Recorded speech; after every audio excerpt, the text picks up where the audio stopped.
Lors des tout premiers débuts de la psychanalyse, nous avons, il est vrai, en considérant les choses d'un point de vue intellectuel, attribué une grande valeur à faire connaître au patient ce qu'il avait oublié.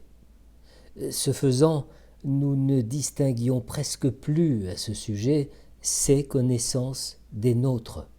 Lorsque nous parvenions parfois à recueillir de la bouche de tierces personnes, parents, personnes ayant donné leurs soins à l'enfant, séducteurs même, certains renseignements sur les traumatismes infantiles oubliés, nous en étions fort heureux et nous nous hâtions de transmettre ces informations aux patients avec preuves à l'appui, certains ainsi de mettre rapidement fin à la névrose et au traitement. Le succès escompté ne se réalisa point et ce fut pour nous une cruelle déception.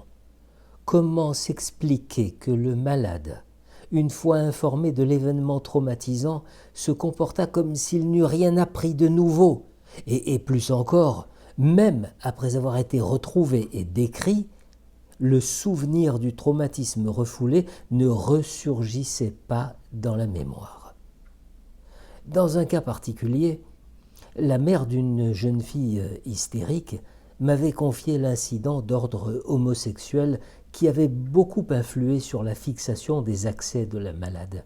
La mère avait elle-même surpris cette scène dont, bien qu'elle se fût produite à l'époque de sa prépuberté, la malade n'avait gardé aucun souvenir.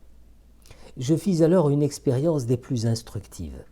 Chaque fois que je parlais du récit fait par sa mère, la jeune fille réagissait par un accès d'hystérie et ensuite cette histoire retombait une fois de plus dans l'oubli. Sans nul doute, la patiente résistait avec violence à la prise de connaissance imposée de ce fait. Elle finit par simuler l'imbécilité et une amnésie totale afin de se défendre contre ce que je lui disais.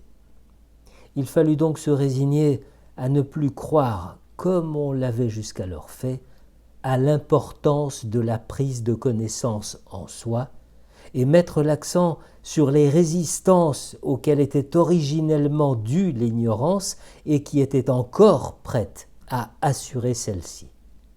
La connaissance consciente, même sans avoir été chassée à nouveau, se montrait impuissante à vaincre ces résistances.